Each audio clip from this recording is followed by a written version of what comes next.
Chapter 3. Even Closer Encounters. "She can talk already!" cried Mum. And I thought, of course she can talk. She's an alien. She can probably speak 1,000 languages. And come to think of it, she's probably got 1,000 different tongues to speak with them. But Mum was still going all gooey. "Goodness, Robert didn't learn to talk until he was almost 3. "Thank you, Mum." "Is it unusual?" asked Mrs. Vork anxiously, as if she didn't want anyone to think her daughter was any different to other children, and no wonder. I fixed Mrs. Vork with my best "I know what you're up to" kind of stare, and I got a really good peek at that star sign. It was made up of 12 stars in some weird shape, with little lines joining them up around the edges, like a dot-to-dot picture. "Robert, is there something wrong with your neck?" I straightened up, and Mrs. Vork threw me a panicky glance. Oh yes, I'd got her, worried all right. But not half as worried as she'd got me. I mean, she was an alien. You know what they're like. They have laser eyes and stuff. I was pretty sure that the Vorks wouldn't attempt anything. They would be more concerned about their master plan to take over the world. "I was wondering if I might borrow some sugar," said Mrs. Vork, and I couldn't help myself. I just had to laugh. I mean, this was so obvious. Everyone turned and looked at me, and the whole room went deadly quiet. "Sorry," I muttered. I felt my skin go prickly and flushed strawberry from head to toe. "Of course you can have some sugar," said Mum, and then she began gurgling at little Petal. "She's so clever," before going into ecstasies over the baby's amazing intelligence yet again. "That's nothing," muttered Norman. "I could talk when I was 11 months. "No, you couldn't," said Mr. Vork, fixing his eyes on his son. "Oh, yes, I couldn't." Norman turned away sulkily from his father's threatening gaze. His dad had extraordinary eyebrows, like fat black caterpillars. "Give me more!" cried Petal, making a grab for the chocolate cake that Mum had placed on the table. "Just look at her," smiled Dad. I thought, yeah, just look at her. What a greedy pig. "What a greedy pig," said Norman. "Norman!" "That's what Robert thinks, and I agree with him." I was astonished. "How did you know what I was thinking?" Norman just snorted back at me. Mum glanced anxiously at everyone. She did want things to go well. "Robert, why don't you take Norman upstairs and show him your computer or your violin while we talk to Mr. and Mrs. Vork?" I was quite pleased about this. It'd be a chance to study this alien creature more closely. When we got to my bedroom, he went straight across to my computer. It was time to ask a few probing questions. "Did you really know what I was thinking?" "Nope." "But I was thinking she was a pig." "Everyone thinks she's a pig," said Norman. "And anyhow, I could talk when I was 11 months old, so there. It's no big deal. Does this computer have a copier?"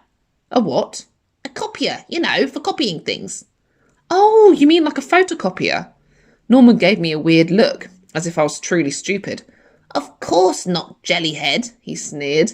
"I mean like copying living things. Dogs, cats, elephants." "You've got a computer that can do that?" Inside, you can bet my mind was going boggle boggle, but I tried to stay calm. This was like an actual admission. I mean, short of him actually saying, "I'm an alien." This was it. But Norman was getting bored. He seemed to think that my computer was hopelessly out of date.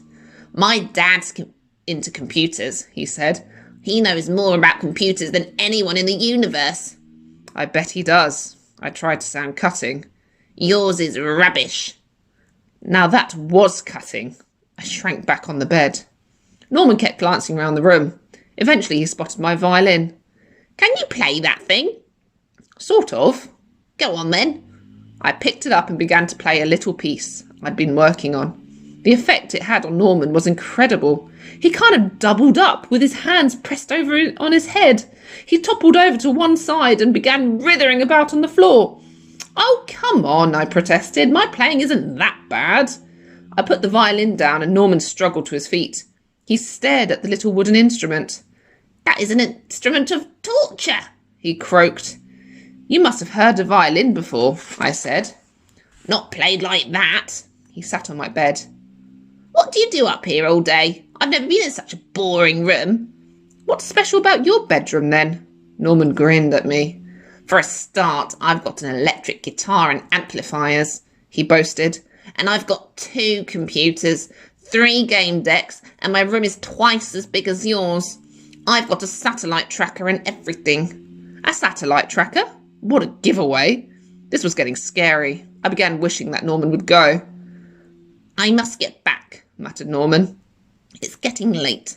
He'd done it again. Read my thoughts. By this time, I didn't just have goose pimples. They were more like elephant pimples. Norman hurried downstairs. His parents were fussing about too, all of them saying that they must get going despite Mum's offer of another cup of tea. Really must rush, insisted Mr. Vork. Things to do. How did you 2 boys get on? Asked Mrs. Vork. He tried to kill me with his violin, Norman muttered, and my dad laughed. Robert does that to everyone, he said. He's going to join the army when he gets older, you know. Secret weapon. My dad can be so witty. Mr. Vork gave a faint smile. I don't think he realised it was meant to be a joke. He seemed almost edgy. He scratched at the open collar of his shirt. My eyes almost fell out of my head. There it was again. The mark. He had exactly the same star cluster in exactly the same place. We must go, said Mr. Vork, tapping his watch. Of course. You must have a lot of unpacking to do, agreed Dad. Unpacking? From moving in? Yes, of course. Come on, Mrs. Vork, Norman. We must go unpacking. The new neighbours almost ran across the road to their own house and vanished inside. Strange people, said Dad. He called his own wife Mrs. Vork as if she was a stranger. She forgot the sugar, said Mum. Trust her to fret over the really important issues. After the Vorks had gone, I started doing some fretting of my own. I was worried. Could Norman really tell what I was thinking? I know he'd said he couldn't, but then he would say that, wouldn't he? And if Norman had this power, did that mean all the Vorks knew what we were all thinking? There was something else nagging me too. If they were aliens, then what were they really like? Obviously their human form was just a disguise. What did they look like when they were not playing at being human? And why were they in such a rush to get home? I gazed out of the window across the road towards their house. I could see the slowly setting sun reflected in their windows. And then, all at once, it came to me. Dracula! They were like vampires! You know how vampires are only vampires at night? During the daytime, they have to hide. Maybe these creatures from outer space were like that, only they had to hide by night, because at night time, they changed into their real alien forms. And there I was on one side of the street, while on the other side there were 4 aliens poised to take over the world. This was big time worrying.